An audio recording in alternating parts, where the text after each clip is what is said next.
Welcome to the definitive guide to LinkedIn outreach. In the next few minutes, you're going to walk away with what exactly is LinkedIn outreach, who needs it, and why. What does bad outreach that books no calls look like so that you can avoid doing this? The 4DM sequence that will book you calls. I'll give you this sequence, the templates all away, and how to find the right prospects to do outreach on, because if your targeting is off, none of this matters. So let's start with what exactly is LinkedIn outreach, who needs it, and why.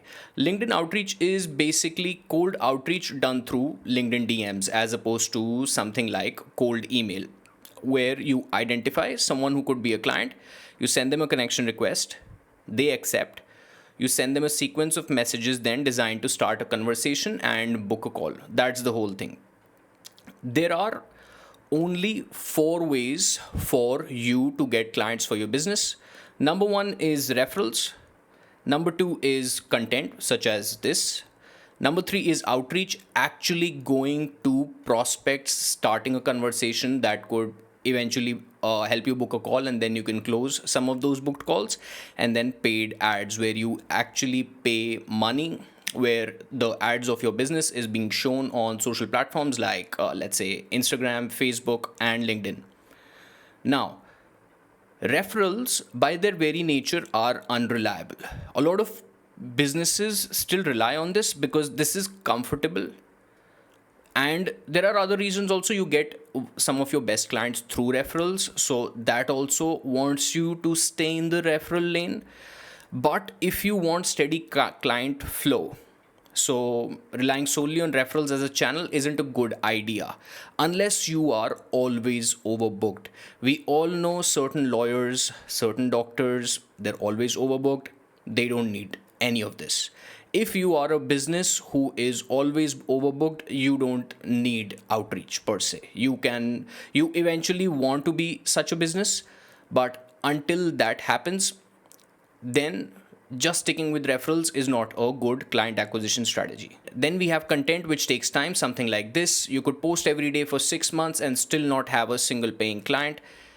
You could optimize for outliers, meaning pieces that are overperforming on a particular platform, such as LinkedIn. You list down top 30, power 30 people, and then you study their content and only emulate the pieces that performed exceptionally well for them. Even if you do all of that jazz, even if you get super complicated with content, it can still take a lot of time. Why? Because what we are selling here in the B2B space is something that is a considered purchase. People need to talk to you on the phone. People need to consume a lot of your information. There is a lot of back and forth that's involved. There is a lot of information that they need to consume about your offer before they decide to book a call with you. The fastest route for that is just simply taking the outreach route. But before I get into that, let me just talk about paid ads a little bit more here. Paid ads work faster, but they cost money upfront. If you don't have a budget to test and lose before you win, ads will bleed you dry before they pay off. So outreach is something that you can tap into directly. There is no algorithm involved, there is no ad spend. You decide who to reach out to, you reach out and you start conversations. You still have to invest your time. It's not that outreach is the holy grail, and if you just start doing outreach and clients will just magically fill your pipeline. That is not going to happen. However, outreach does allow you to open the tap immediately. It does allow you to start sales conversations immediately as opposed to other channels. Within outreach, you have two channels that matter for high ticket B2B, which is cold email and LinkedIn DMs.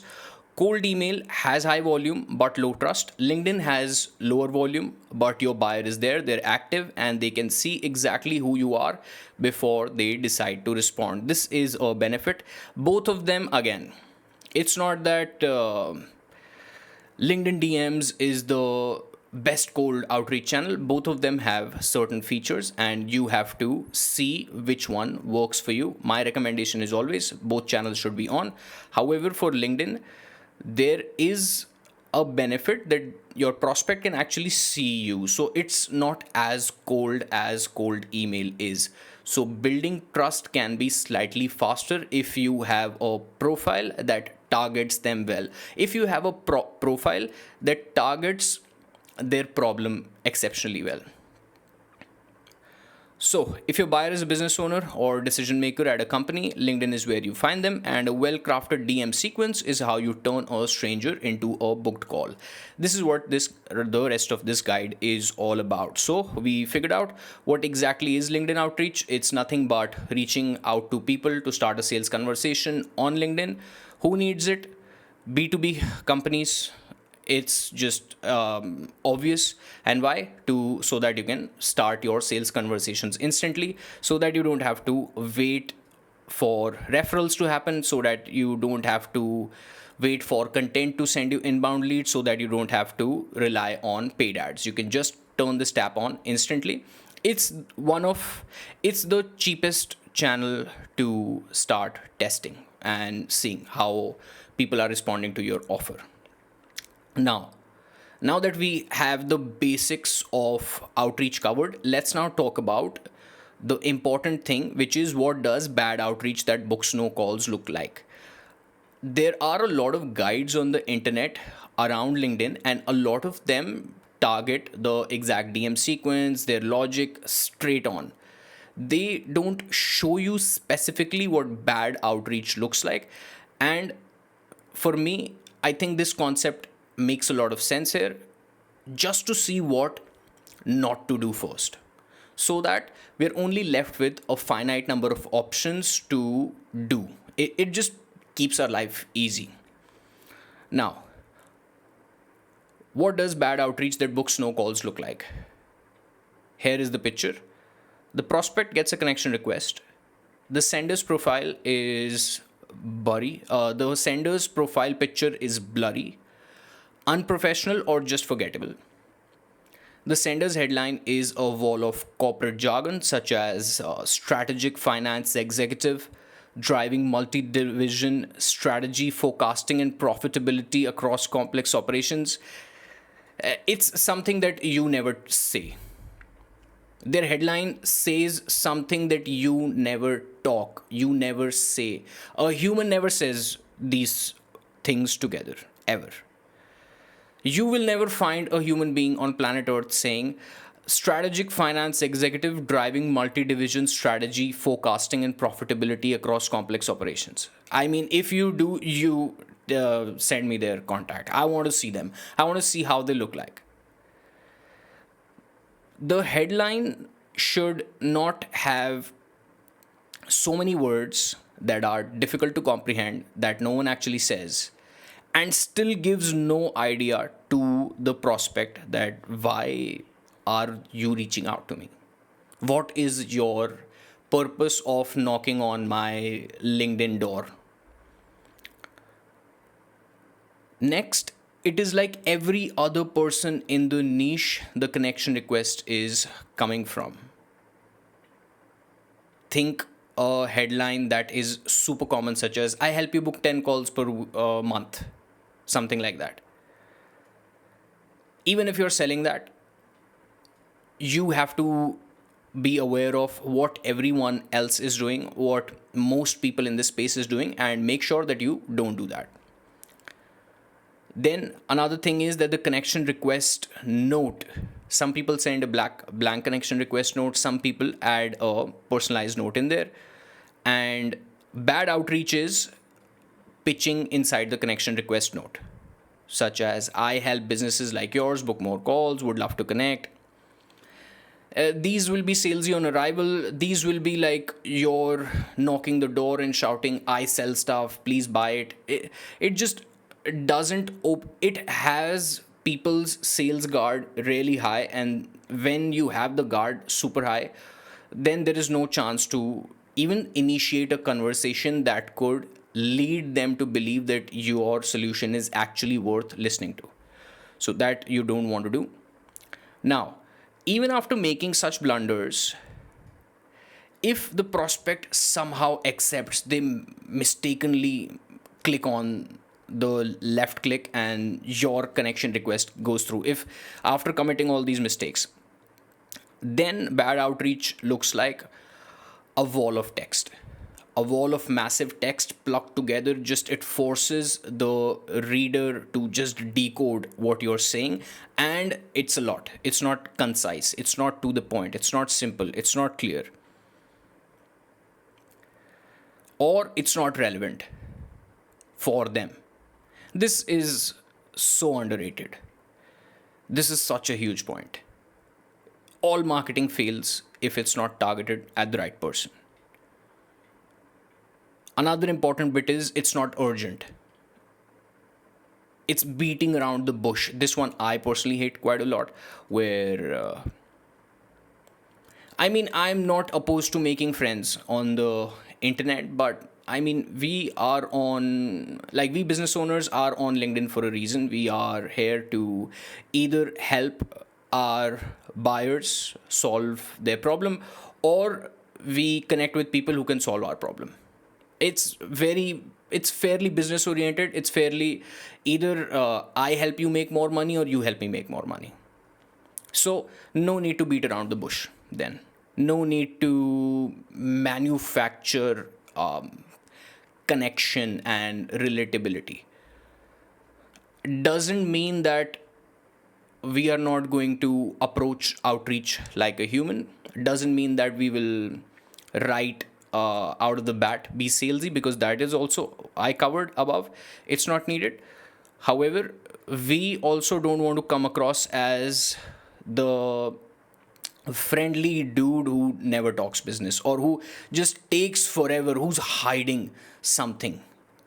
Like he is, or he or she is coming across as this super friendly, super good human, and then suddenly he will magically maneuver a pitch. We don't want that either. You don't want to send unprompted link. This is a hot take. Some people on the internet will tell you that you should just send them looms, bro. Now, if that is actually working for you and booking you calls and getting you positive responses, keep doing that. But from my experiments, from my first party data, I have not seen a positive response from unprompted links. I have not booked calls by just shipping looms without them asking for it, or Gamma Docs for that matter. They're strangers, they don't trust me. They might see my profile on LinkedIn and be like, okay, nice, neat profile, might have something that I need, but there isn't still enough back and forth that I can send them an unprompted link.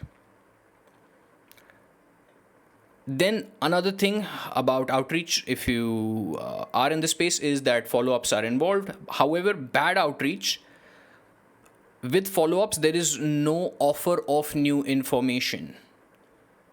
Follow-ups are more like, did anything in there resonate, or it keeps repeating what it has already said before.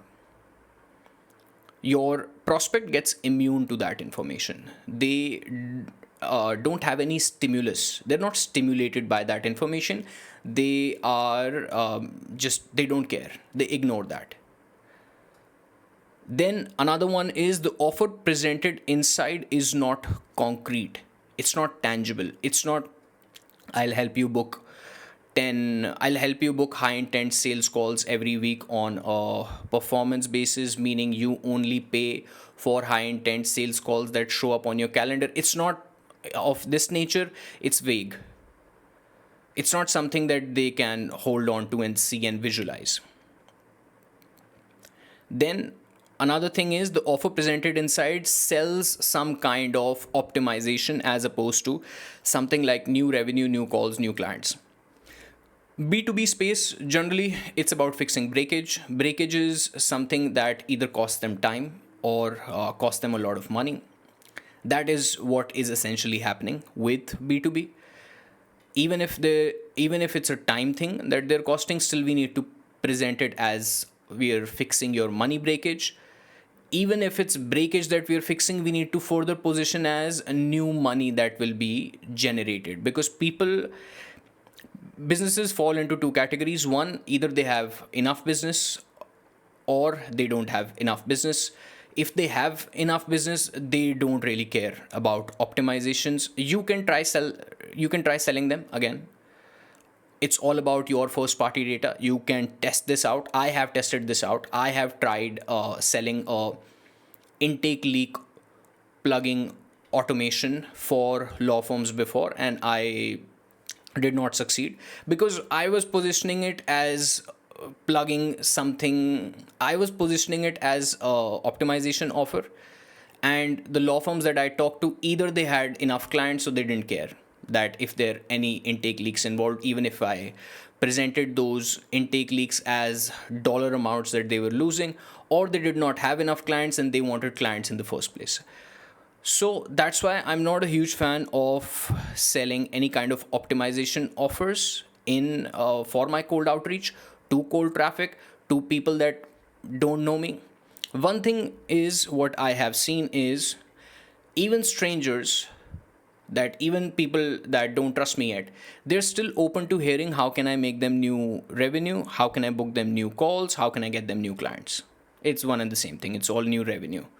So whatever is that you're selling, we need to position it as new revenue for this to work. Again, this is not a hard rule.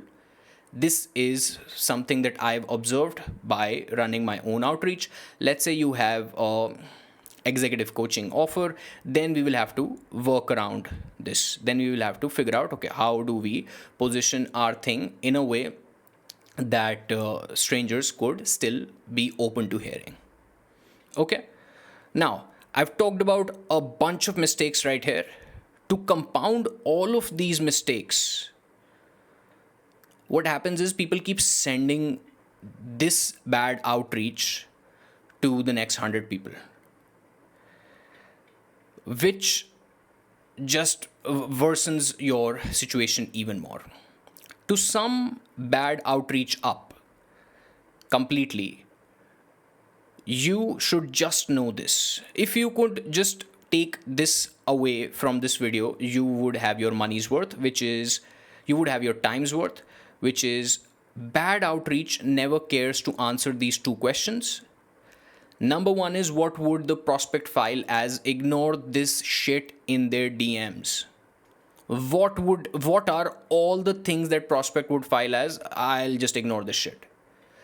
And what would prospects file as? Interesting, let me hear more in their DMs. If you have the answers to these two, you will be able to craft your outreach that books you calls. As simple as that. Now, based on this, based on now that we know what is LinkedIn outreach, now that we know what does bad outreach that books no calls look like, let's now move towards the 4-message LinkedIn DM sequence that actually books calls. So this is the 4-message sequence where we have first the connection request note, then we have our first DM after connection, and then we have 3 follow-ups. Cool. Let's go through each of them, starting with the connection request note. Test 2 variants with your connection request note. First one is a blank note. This one works well because it has no pitch. There is no pressure. It's neutral. However, it doesn't get accepted for anyone and everyone. It only gets accepted if you're perceived as someone worth connecting to the prospect in the first place. How do you do that? You do that by standing out and appearing useful. That is how you do it. When a prospect receives your connection request, they see 2 things before they decide: your profile picture and your headline. So both need to be optimized to make you stand out and appear useful. When it comes to the profile picture, it's easy. These days, it's super easy. All you need to do is that you need a clean professional studio style headshot that I'll tell you how to get. You don't have to go anywhere. What you have to do is go on your terrace or wherever there is good lighting in your area, preferably somewhere near a window. Let natural light come in, click your selfie, and then just send this selfie to ChatGPT and use this prompt. I pasted the prompt here directly, so you can just copy paste and use. This is not something that I have handcrafted and tested. This is something that ChatGPT had on its website, but I'm not seeing it recently. It did have this a few days back. It was promoting its image feature. Then it had on the profile, you could just click it and get it, but I'm not seeing it these days. So what I've done is I've captured that exact prompt. and given it to you. All you need to do is attach your selfie and let it do its magic. You might need to go a couple of rounds, a couple of iterations of maybe, let's say, you want to change the background to, let's say, suit your brand colors, or you need to change the clothes. That, for example, in this shoot I am wearing a black suit and a black t-shirt. Works. My brand colors are black, this yellowish amber, and white. So for me it works. For you, you might want a couple of iterations, but nonetheless this gets done in 5 minutes. Over. Next, headline. First, for the headline, I'll show you the script and the template, then I'll just talk through it. So this is a sample headline for a fractional CFO, where we lead with the title first, fractional CFO, and then I find the cash your business is losing before it becomes a crisis. 16 plus years serving professional services, construction, and more. So notice the template. The template is your most credible role title front loaded. This also helps when if you are a founder, you're doing B2B lead gen. If you are a founder and you're reaching out to a founder, it just makes the other guy be more open to connecting with you, because it's more peer to peer. So your most credible role title, front loaded. A mistake that I see here is people say, let's say, fractional CFO at XYZ Limited, or whatever their name of the company is. You don't have a lot of real estate here, bro. Your real estate is limited to, I think it's 220 characters or something, but you want this to be, you want your headline to do all the heavy lifting inside 150 characters. So you don't have all, this is costly real estate. This gets used everywhere. This gets used on your connection request. This gets seen whenever people see your content. So no, we can't waste a dot here. If you actually have a reputable company, maybe then. But if you're doing it to basically get your connection request acceptances high, lean and clean, just the most credible role title. For fractional CFOs, it's simple, fractional CFO. For others, founder, CEO, whatever the title is. Then the next bit of the headline is give them exactly what they want without what they hate. That is the template. Give your buyer exactly what they want without what they hate, in respect to your offer, in respect to your services. So for a fractional CFO, that could look like, I find the cash your business is losing before it becomes a crisis. Fractional CFOs typically work with growth stage companies, people, let's say, in the 11 to 50 headcount range, where they're scaling now. However, they're not at a place where they want a full-time fractional CFO, or they want a full-time CFO, which they will have to pay a annual salary of $200 to $300,000.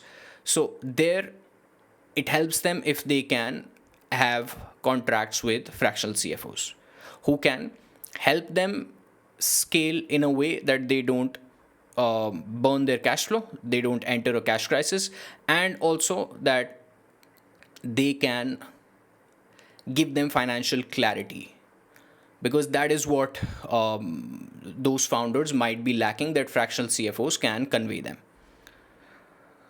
Then we can have something like credibility or risk reversal. For someone like me, risk reversal works really well, where my LinkedIn profile, I would have something on the lines of only pay for high intent leads that show up on the call.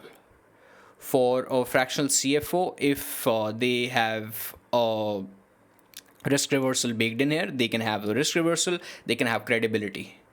If they have a multiple years serving a particular niche that they want to attract, let's say you want to attract someone in the construction niche, put it in. Now, you can use this LinkedIn headline skill below to generate your first draft. I've attached the skill directly here. What you can do is just click on this and it'll give you the skill. Just download it and then you can upload it to Claude directly and it will create your LinkedIn headline for you. However, I would highly recommend, this won't be the final version. You will have to do a couple of iterations on it. Make sure everything that's here is something that a human actually says. It does follow this template. Even if I've given you this template, you still need some bit of copywriting skill here, that it just flows smoothly, reads naturally, sounds like a human. Just read it out loud. If anything feels off, you'll know. Okay? So just feel free to use this LinkedIn headline. Now, this was our version 1 of the connection request, which was a blank note. However, I've seen that one variant here is not enough. We need another one. The other one can be a personalized note, just mixing both 50-50, 50% blank, 50% personalized note, and then we can see, okay, which one is outperforming. If blank note is working exceptionally well, means you have optimized profile, you're targeting the right person, then stick with blank. If personalized note is helping you stand out even more in your niche, then we use the personalized note version, even create more variants for that, but I'm not going to get into that right now. Right now, just simple A/B test. No note versus personalized note. What could a personalized note look like? For a fractional CFO, we'll stick with the same example. For a fractional CFO who's reaching out to growth stage companies, it could look like: name, you strike me as someone who'd rather scale their business than stay stuck doing financial admin. Okay, nothing crazy, nothing fancy, nothing GTM hubla hoo where I just generate the perfect insider information on the prospect and I use it as my personalized note. None of that bullshit.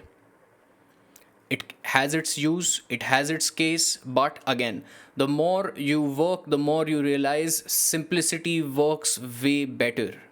No need to complicate things here. Here, the goal is just to get a connection acceptance. How can you get a connection acceptance? When you meet someone, imagine you're meeting someone live in person in a cafe. You don't want super insider detail on them. You just want a cold read on them that they feel, yeah, that's me. That is it. You notice how this sounds like just a simple cold read. Cold read meaning you read back their identity to them. You, in simple language, you basically tell someone that they are a certain way and they kind of agree. You use subtle flattery. So, I'll read it again.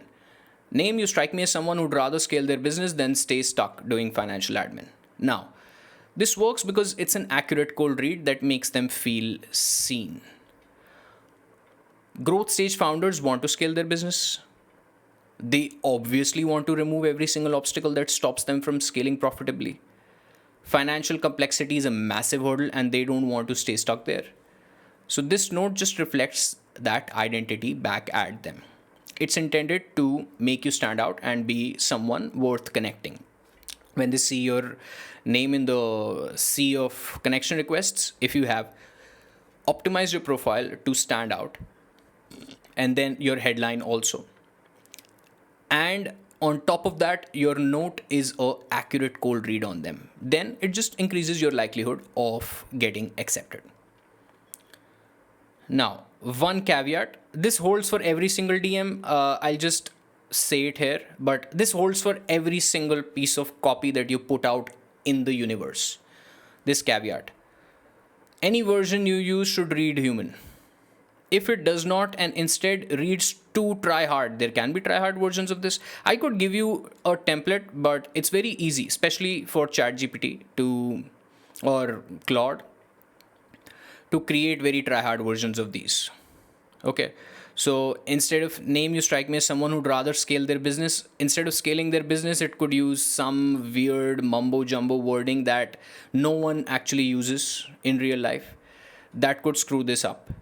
So whatever version you use, it should read human. How to make sure it reads human? Read it yourself out loud. If it seems odd, it is. Okay, now how to use these variants. Send variant A one day, variant B the next. Then track which gets more acceptances over 100 cents each, and then iterate and improve the winner. Simple. Cool.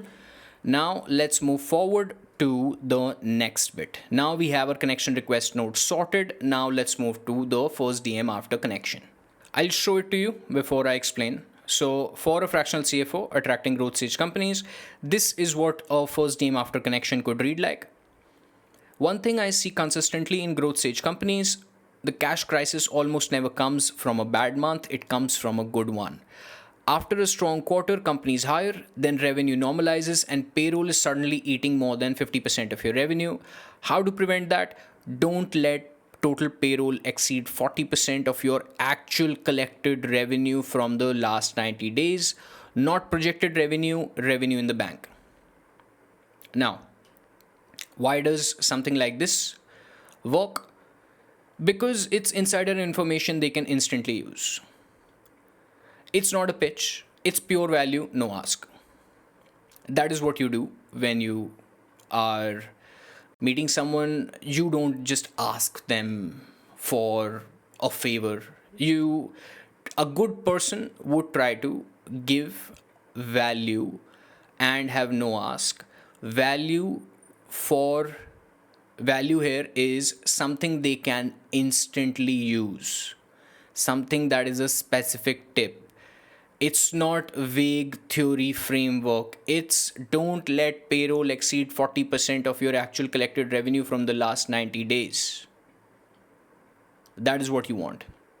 For me, what I do is I generally send them, I'm a lead gen guy. So what I will do is in my first DM after connection, I'll send something on the lines of the actual DMs that actual DM sequence that they can use, one liners, not four scripts, just one liners on why should they use, what kind of first DM after connection should they use, what kind of follow up should they use, what kind of, yeah, exactly, in one line. Also, very important thing to notice, notice how concise this is. When you are reaching to a busy founder, you are one, not asking anything, two, delivering pure value which they can instantly use, three, it's super concise, so you respect their time. Why will this not make you stand out and get your positive response rates high? Compare this to everything else that we covered in terms of bad outreach above, where people send unprompted links, or they send a wall of text, or they send something like, I help businesses like yours. None of this is happening here. All you're doing is just being a useful human being to them. Guess who will they be more likely to hire? Someone who's useful, someone who respects their time, someone who is valuable, or the other guy. Cool. First DM after connection is sorted. Then, what should be your first follow up? Let's read it first, then I'll explain why this works. Your first follow up could be something like, name for it's the exact example for a fractional CFO. Name doubling revenue isn't just about landing more clients, it's also about knowing where the business is leaking money before you scale.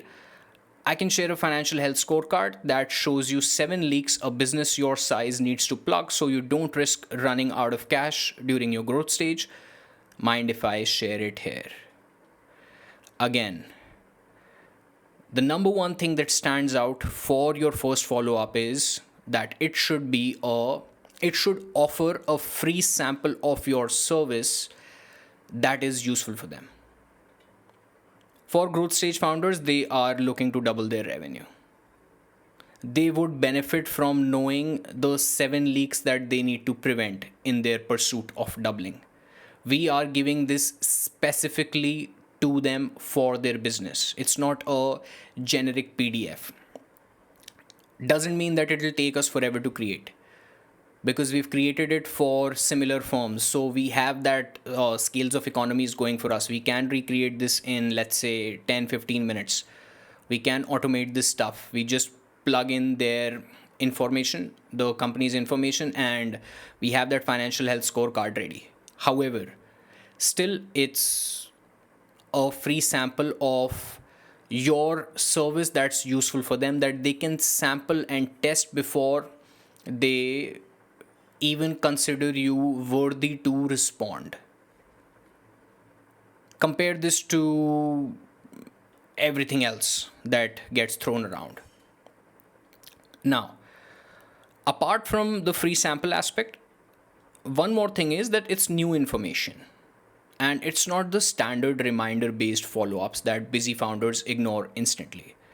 You always want to be sending them your DMs should be perceived as new information, because that is what they will want to take in. They wouldn't, if they can immediately see your message and figure out from the first few characters that this isn't new information, this is a reminder, or this is things that I already know, why will they want to know? They don't have time.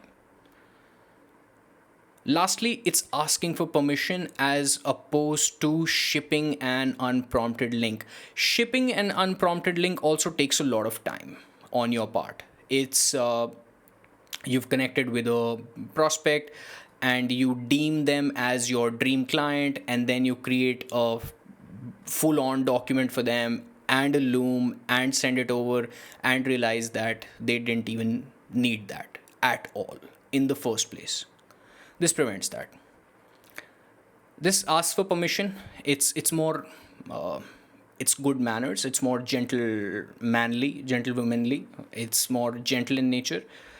It's more polite. That's the word that I was looking for. It's more polite. Also, people who raise their hands, you know, okay, they are biting. Now, you clearly know people who are biting, as opposed to here, you have no idea.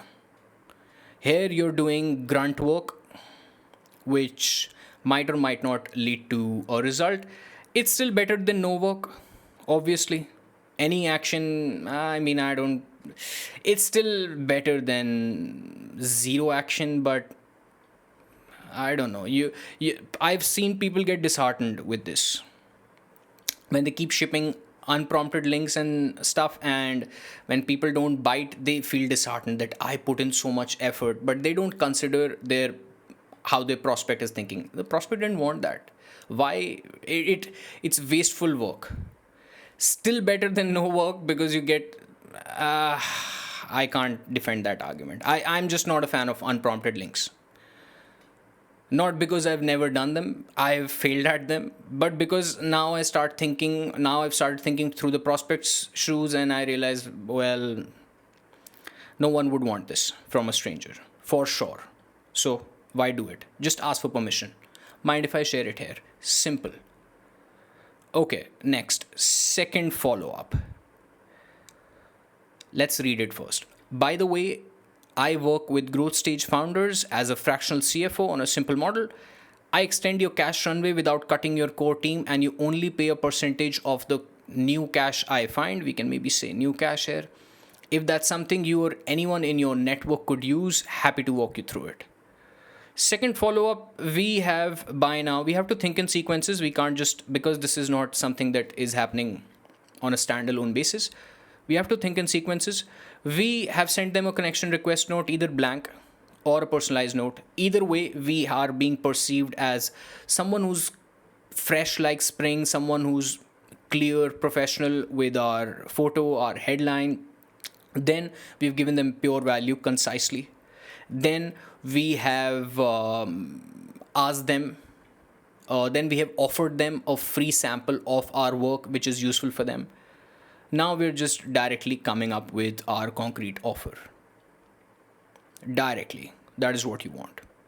And you want to lead with a desirable concrete offer with a risk reversal baked in, especially if you're doing cold outreach. This is not your pal that you met in a park when you were walking in the evening, and now you're friends, and now he'll just listen to whatever business proposition you have for them. This is a stone cold stranger. They only listen to new money with risk reversal baked in. That's the nature of the game. Do not fight this nature. Do not be like, I can't offer any guarantee or I can't offer any risk reversal because there are X, Y, and Z conditions involved in my practice. It's involved in every single practice. Nothing is guaranteed, but you will have to give them a guarantee, give them a risk reversal. You'll figure it out. Like, for example, in my space, it is basically the guarantees implied because I get paid on my performance. So I bear that risk. In other spaces, it could be pure money back guaranteed based on certain stipulations being met, that certain actions that the prospects company has to take, then only the guarantee kicks in. You don't want you don't want a risk reversal where they just enjoy that, okay, now we have a guarantee, now we can do whatever. No. So why does our second follow-up work? It works because strangers say yes to new money with no downside. That's exactly what this is. There is no way around it also. I mean, it's not, all of this is not hard math. Technically, there is, for example, if you have an executive coaching offer with good case studies, you can make a point, you can sell that stuff. But if strangers say yes to new money with no downside, why not frame your offer that way? Why not make your life easy? If you like making your life easy, test this. Otherwise, do whatever. My job is to make it abundantly simple and clear. Okay, this is what fundamentally is very hard to work. This is what just makes sense, so test it. So I've presented that information. Then finally, third follow-up, this is the professional breakup message. Let me read it through it. Read it first. I've sent a couple of things your way and nothing landed. Fair enough. One thing before I go quiet: is improving your cash flow not a priority right now? Why this works is it's a clean breakup that creates FOMO without guilt tripping. This, you have to be super careful with this copy is very important. Copywriting, it's not just templates give you guardrails to stay within, so that you're not all over the place. Once you have the template, once you have the fundamentals locked in, then also copy needs to be subtle and smooth. It's kind of like a dance between you and the prospect. It's not a fight. You don't have to be abrasive, you have to be very smooth with your moves. That is what this does right here. It's a clean breakup that creates FOMO without guilt tripping. You don't want to obviously give them a guilt trip. Maybe you can do it subtly, but you don't want to be over the top with your guilt trip, such as any other example that is not this, any other abrasive example of this language. You just try to remove a few words and you'll notice how it just words will come across in a way that are slightly harsh on the ear. You don't want that here. In this message, the fair enough removes pressure. It's like, okay, nothing landed so far. I've sent a couple of things your way, nothing landed. It's fair, it's fine, it's chill, no issues. Then, one thing before I go quiet: is doing what you desire not a priority right now? The final question just forces a yes or no, which is the easiest reply a busy founder can give. They can say, not right now, I am looking to scale after 3 months. I have this thing going on right now, I'll scale after 3 months. Or no, we already have a fractional CFO. This keeps you moving. This gives you a yes or no answer, which is very good for client acquisition. You don't want a bunch of maybes, you want clear yeses, clear nos. Keeps your life simple, keeps you moving. Maybes is what just suck a lot of energy out of you and don't really convert. Okay, so now you have the 4-message LinkedIn DM sequence, which you can use to emulate for your own business. Lastly, let's see how to find the right prospects to do outreach, because your marketing will not work if you're targeting the wrong customer. There is a lot of things that can go wrong in this entire client acquisition process, in this entire lead gen process, from targeting to messaging. And then messaging, you've seen there are multiple elements to, there are these DM sequences, 4 DM sequences, and then even inside connection request node there are elements of profile, headline. So a lot of things can go wrong, but the worst is targeting the wrong customer. Like, I know it's obvious, but that is what it is. That is what you still need to know. This is the fundamental. Am I targeting, is my targeting precisely to the person who would benefit from this? For example, a fractional CFO might not benefit if they are targeting people who are not looking to grow right now, who are just barely going by, such as let's say solo consultants, etc.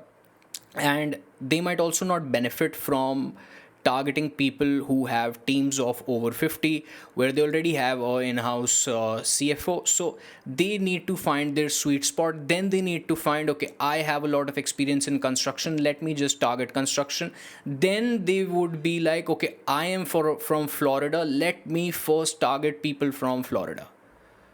So you have to, your targeting is exceptionally, both are exceptionally important, but this just screws everything if this gets wrong. Good news is you can conveniently find your buyers using Sales Navigator. I wouldn't personally recommend LinkedIn search because it doesn't allow you to filter by active prospects. You can also find your prospects on LinkedIn if you don't want to pay for LinkedIn Sales Navigator. However, it does not allow you to filter. Let me show it to you directly. So this is Sales Navigator. It doesn't allow you to filter by this thing, posted on LinkedIn, which means that you might end up targeting dormant profiles. Dormant profiles meaning people who are not active on the platform since the last 30 days. That just screws up your DM campaigns. Because why would you like to reach out to people who are not even active? So now it's better I show it to you. Since we are sticking with the fractional CFO example, let's just imagine that we are doing this for a fractional CFO who lives in Florida. So what we will do is we'll go in Sales Navigator. We will search, we will filter by company headcount 11 to 50. Then seniority level, owner, partner, CXO. That's what we just want to reach out to decision makers. Then geography, Florida. Industry, we can just do construction because we have a lot of experience there. And then most importantly, keep the posted on LinkedIn on. This is basic. These are the core fundamentals. You generally won't go wrong here. The only thing that you have to see is right now, let's see, we are seeing 498 results. Generally, whenever you're doing this targeting, you don't want more than 2,500 results here. That means there is you're casting too wide a net. So let's say we removed Florida from here. Okay, let's say we were targeting US. Okay, and we have this massive net of over 5,000 results. If you're running a LinkedIn DM campaign, your monthly connection request limit is 400-ish. You don't want to go over 400. Think 100 per week. Why would you want to target everyone in the US? Why don't you start by targeting, if you're a fractional CFO from Florida, just start from your state, start from your neighboring cities. You will definitely have a higher connection acceptance rate. So just 498 results. Then you start targeting these guys. Cool. So we have covered everything. Hopefully after this video, you guys know that what exactly is LinkedIn outreach, who needs it and why. What does bad outreach that books no calls look like? The 4 DM sequence that will book you calls. and how to find the right prospects to do outreach on. Awesome. If this is something that you would like to put to work immediately, meaning if you'd like to see how I can run the system for you on a performance basis, that is, you only pay for every high intent sales call that shows up on your calendar. You can book a free 20-minute discovery call below to learn how. This link will be available in the description. Just click it and we can see how we can book you these calls. Awesome. It was fun for me to make this video. Let me know also if you have any doubts regarding LinkedIn outreach in the comments, and I would love to answer them. Awesome. See you in the next one. Have a wonderful day. Bye-bye.